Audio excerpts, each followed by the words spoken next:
La pregunta es válida. ¿Los coches bomba de Acámbaro y Jurecuaro son actos de terrorismo? ¿Los alcaldes y simples ciudadanos decapitados son actos de terrorismo? ¿Los asesinatos indiscriminados en bares, en restaurantes o viviendas son actos de terrorismo? ¿El desfile de hombres armados con vehículos blindados son actos de terrorismo?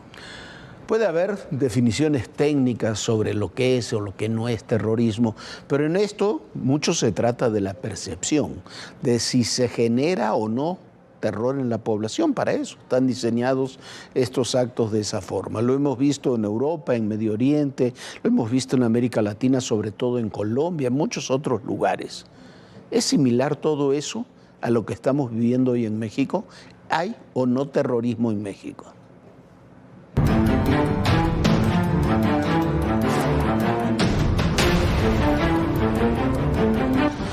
Así desperté el día de hoy en mi casa.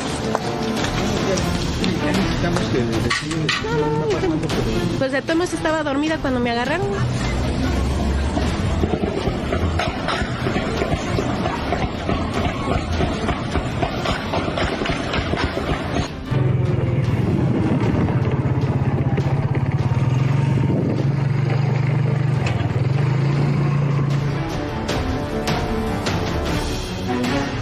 ¿Cuál es la diferencia de las acciones terroristas a nivel mundial con las acciones que estamos viviendo en México?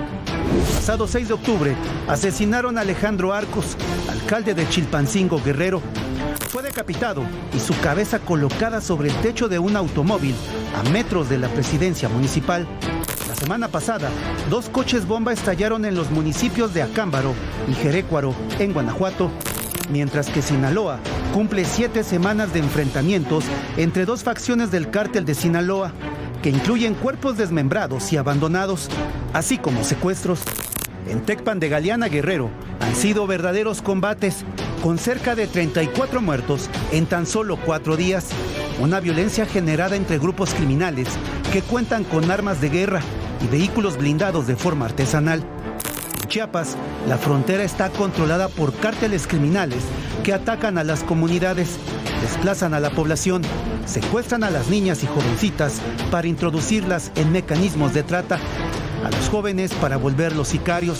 Desfilan por las calles, exhiben su armamento y sus integrantes se amenazan mutuamente, y también a las autoridades locales y federales. Uno de los más recientes episodios fue el asesinato a plena luz del día del sacerdote Marcelo Pérez, quien recibió varios disparos de arma de fuego luego de terminar de ofrecer la misa del domingo 20 de octubre. Los muertos en el país en la última semana fueron de 100 por día, y en el sexenio pasado fueron casi 200,000, con poco más de 51,000 desaparecidos. ¿Quién puede asegurar que los grupos criminales en México no son terroristas? Que lo que vivimos no son ataques terroristas. El gobernador Rutilio Escandón aseguró que su estado, Chiapas, está en paz y que todo es cuestión de percepciones. La presidenta municipal de Acámbaro va 2 días después del atentado con coche bomba a la zona del ataque y dice que todo estará bien. La gente le grita que tiene miedo, que hubo niños que estuvieron a punto de morir. Según la ONU, la definición de terrorismo es la intimidación o coerción de poblaciones o gobiernos mediante la amenaza o la violencia. El FBI considera terrorismo el uso ilegal de la fuerza y la violencia contra personas o propiedades para intimidar o coaccionar a un gobierno, a la población civil o a cualquier segmento de la misma, en apoyo de objetivos políticos o sociales. En Estados Unidos, donde hay elecciones la próxima semana, los 2 candidatos presidenciales, Kamala Harris y Donald Trump, con distintos matices, están convencidos de que los grupos criminales mexicanos, que son causantes de 100,000 muertes anuales por sobredosis de fentanilo, deben ser declarados terroristas. Eso les permite, según su legislación, realizar operaciones extraterritoriales para atacarlos. Si, como todo lo indica, la caída de Ismael El Mayo Zambada y Joaquín Guzmán López fue el resultado de una operación de inteligencia estadounidense, estará amparada en esa legislación. Donald Trump ya sopesó en su primer gobierno ataques con drones en México. Y tanto para Kamala como Trump, esta situación obliga a que en la próxima revisión del TEMEC, como convenio paralelo, exista un acuerdo tripartito de seguridad con México y Estados Unidos. Bueno, como decíamos, puede haber muchas opiniones técnicas. Hay quienes dicen no, que si hablamos de acciones terroristas, las acciones terroristas tienen objetivos, como dice el FBI, políticos o sociales. ¿Quién le dijo a usted que estas acciones que estamos viendo no tienen objetivos políticos o sociales? Son acciones de terrorismo. Lo que buscan y lo logran es generar terror en las poblaciones.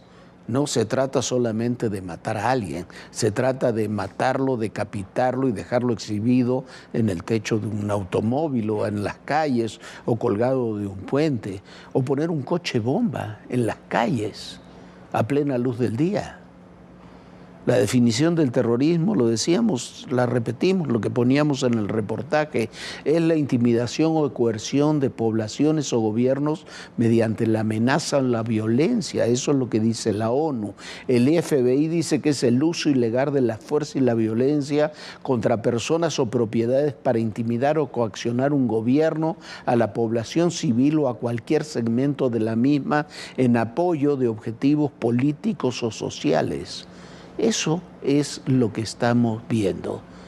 No hay mucha diferencia de esto que estamos viendo. Cuando uno ve un decapitado, así una acción terrible como la del alcalde de Chilpancingo, uno recuerda las decapitaciones que hacía ISIS con cámaras, nos parecía terrible. Hablamos de lo que ocurre en Gaza y es terrible.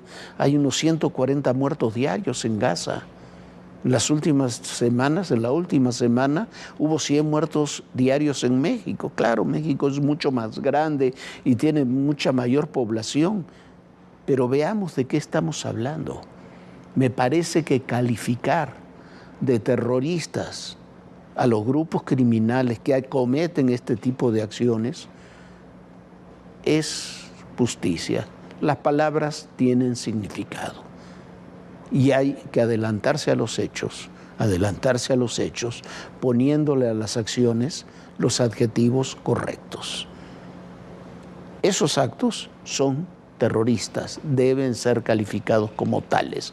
Trump y Harris, lo veíamos en el reportaje, están dispuestos a calificar de ingresar a los grupos criminales, al cártel Jalisco y al cártel de Sinaloa, como grupos terroristas. México debería hacerlo, debería dar un combate frontal para avanzar contra esos temas. ¿Por qué? Porque además es un tema de seguridad nacional, tanto en nuestra frontera sur, que está en parte desprotegida, como en nuestra frontera norte. De eso estamos hablando, No hay que tenerle miedo a las palabras, hay que tenerle miedo a lo que esas palabras están describiendo, Viviana. Bueno, sin lugar a dudas, Jorge, y bueno, no hay por qué negar una realidad que lamentablemente tenemos ahora en nuestro país. En Michoacán, en Tecpan y en Sinaloa, como en otros puntos del país, continúa este fin de semana y continúa la violencia y bueno, no vemos que vaya a cesar. La violencia en el último fin de semana de octubre dejó 239 homicidios dolosos. Se concentraron en Sinaloa con 36 casos, Guanajuato con 28, Guerrero con 21 y Chihuahua con 19. En lo que va de octubre contabilizan 2.031 asesinatos, un promedio de 75 al día. Esta violencia provocó pánico entre habitantes y turistas en Mazatlán, donde este domingo se reportaron balaceras. No pasa nada. Tengo miedo.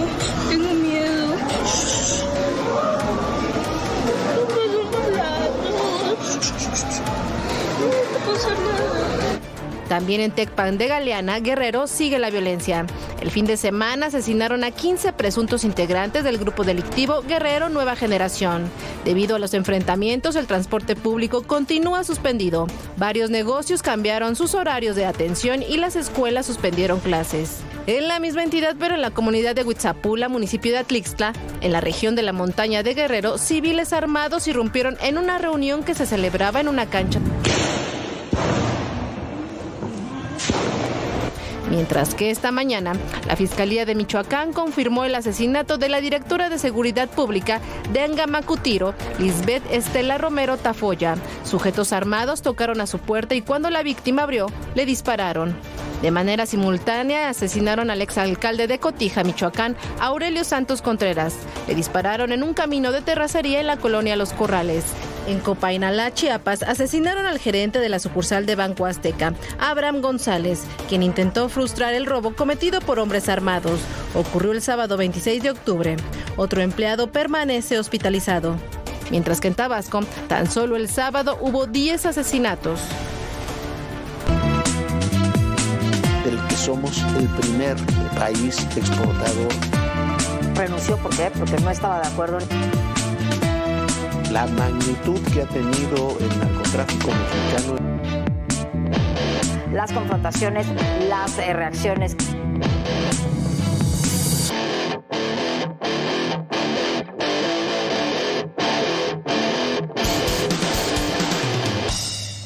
Y hoy el ministro Juan Luis González Alcántara presentó una alternativa para salir de esta terrible crisis legal en la que estamos hoy con la reforma judicial y propone que se invalide la elección popular de jueces y magistrados, pero que se valide, o sea, que sigan para adelante con el voto popular para los ministros de la Corte, para los miembros del Tribunal Electoral del Poder Judicial y de la Federación del nuevo Tribunal de Disciplina. Una solución bastante sensata, sobre todo si se quiere salir políticamente bien librado de este asunto, ¿no, Jorge? Sí, por supuesto. Al mismo tiempo se extendió una versión, ya se la podemos confirmar, de que mañana podrían renunciar 7 ministros, pero lo están haciendo para el 31 de agosto. Están presentando mañana la renuncia para el 31 de agosto. ¿Qué es lo que quiere decir eso? Que continuarán todo este periodo hasta que el 1 de septiembre asuma, yo no sé quién va a asumir, pero quien sea electo, si la elección se realiza,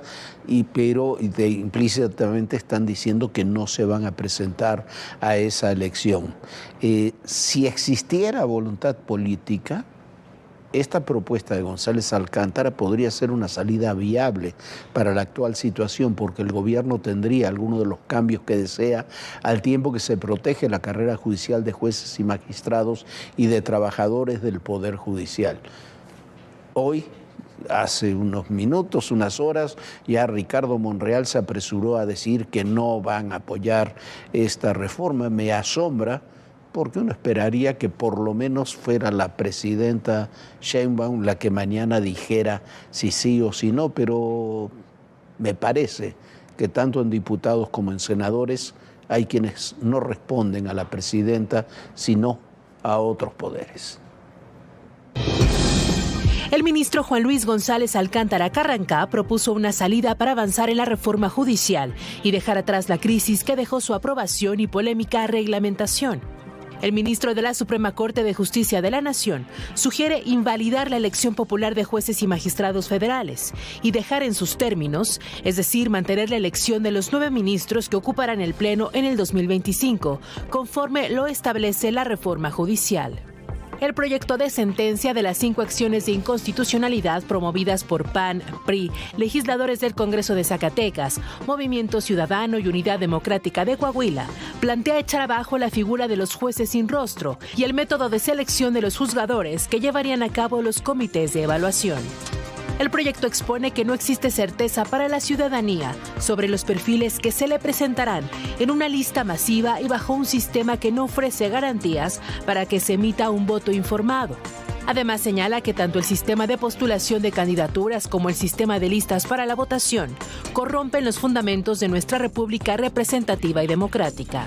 Es por eso que considera que la forma de elegir jueces y magistrados federales viola el principio de división de poderes, debido a que la intervención del Ejecutivo y el Legislativo en la elección podría afectar la independencia y la imparcialidad del Poder Judicial. Se prevé que a partir de la próxima semana inicie en el Pleno la discusión de este proyecto de sentencia.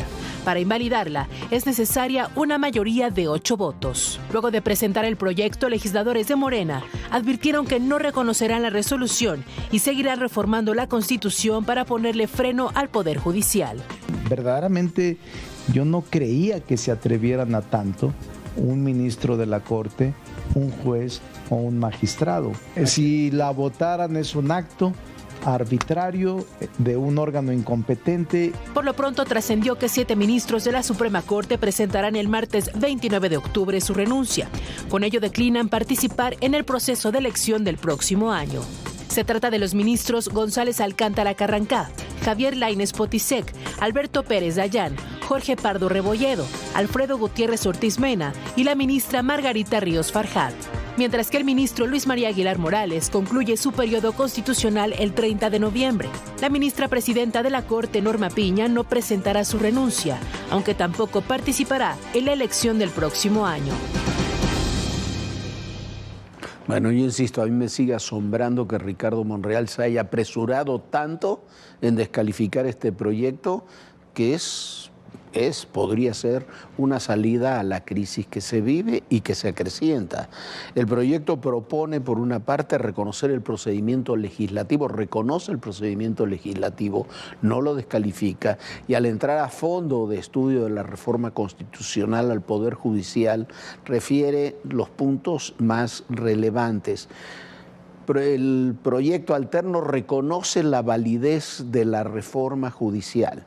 En cuanto a la elección para ministros y ministras, magistrados y magistrados del Tribunal de Disciplina Judicial y magistrados del Tribunal Electoral del Poder Judicial, declara la invalidez de la reforma en cuanto a la elección de magistradas y magistrados de circuito, así como juezas y jueces de distrito. El proyecto declara la invalidez de la reforma en esos capítulos y en cuanto a la elección de jueces y magistrados de los poderes judiciales locales. Finalmente declara también la invalidez de la figura de los jueces sin rostro para delitos de alto impacto, que a mí me parece que es algo inviable. Declara también la invalidez de la prohibición de otorgar suspensiones en amparos con efectos generales y finalmente declara la invalidez de la prohibición de conceder amparos con efectos generales. Eso es lo que está estableciendo esta reforma, que además de eso está proponiendo una salida política, sí, no es una salida judicial, una salida política para la crisis, y eso es lo que están ignorando. Mañana vamos a presentar en la tarde, a las 6 de la tarde, un proyecto, lo vamos a presentar individualmente con el portal SEO, el SEO que encabeza nuestro compañero, nuestro amigo, periodista Mario Maldonado, una serie de documentales que se llaman Las nuevas voces del nuevo Poder Judicial, y vamos a comenzar con una entrevista, ya se lo platicaremos, con la ministra Yasmín Esquivel, hablando de muchos de estos temas. Pero lo que propone González Alcántara, lo que propone es parte de un proyecto que parece ser viable si hay voluntad política para seguirlo. Como tú dices, Jorge, ni siquiera les dio tiempo ni en la Cámara de Senadores ni en la de Diputados poder ni siquiera revisar a fondo este proyecto que está presentando el ministro Alcántara, que bueno, sin lugar a dudas parece ser, por lo que hemos visto, una propuesta bastante sensata en donde le acabarían dando al gobierno federal gran parte importante de lo que quieren, que es el control de la Suprema Corte, de alguna manera, del Tribunal Electoral, pero bueno, se mantienen y se respetan todos los derechos de los jueces, magistrados que han estado trabajando desde abajo, porque quien está en ese Poder Judicial no ha sido espontáneo, ha trabajado desde abajo. La semana pasada, en otro tema, le decíamos que la Iglesia Católica había extrañamente sido ausente ante la violencia y el crimen, sobre todo luego del asesinato del padre Marcelo Pérez Pérez. Pues este domingo se pronunció el propio Papa Francisco en una forma contundente. La semana pasada ya había emitido un fuerte comunicado el episcopado contra la reforma de supremacía constitucional. Ellos no y ayer el editorial del Seminario Desde la Fe criticó duramente a las autoridades por la ola de violencia y de asesinatos como el del padre Marcelo. Se preguntan cuántos asesinatos más hacen falta para que reaccionen las autoridades. El editorial del semanario Desde la Fe cuestionó que en un entorno donde la vida del pueblo y la dignidad humana son constantemente amenazadas, ¿cuántos más deben caer antes de que los gobiernos y la sociedad reaccionen? La Iglesia Católica demandó acciones efectivas para cuidar la vida de quienes luchan por la paz y la justicia en México y recordó el asesinato del padre Marcelo Pérez en San Cristóbal de las Casas, Chiapas. La Arquidiócesis Primada de México reprochó que las denuncias del sacerdote sobre la violencia en la zona donde predicaba no fueron escuchadas ni atendidas con determinación por las autoridades. Realmente la violencia ya no se aguanta, hay muchos muertos, hay muchos desplazados, hay muchos levantones, hay muchos que están refugiados en las montañas y eso es lo que preocupa. Una semana después, la Iglesia se pronunció sobre la muerte del padre Marcelo Pérez Pérez. Con el editorial del semanario Desde la Fe, respaldaron la demanda de seguridad para los defensores de los derechos humanos y líderes religiosos que exigió la Conferencia del Episcopado Mexicano horas después de que el padre fuera asesinado el 20 de octubre. A la condena se sumó el Papa Francisco. Durante el rezo del Ángelus, lamentó la muerte del sacerdote, a quien recordó como un fervoroso servidor del Evangelio y del pueblo fiel de Dios. Mi unisco all'amata chiesa di San Cristóbal de las Casas, nello stato messicano di Chiapas, che piange il sacerdote Marcelo Pérez Pérez assassinato domenica scorsa, uno zelante servitore del Vangelo e del popolo fedele di Dio. Il suo sacrificio, come quello di altri preti uccisi per fedeltà al ministero, sia sempre di pace e vita cristiana.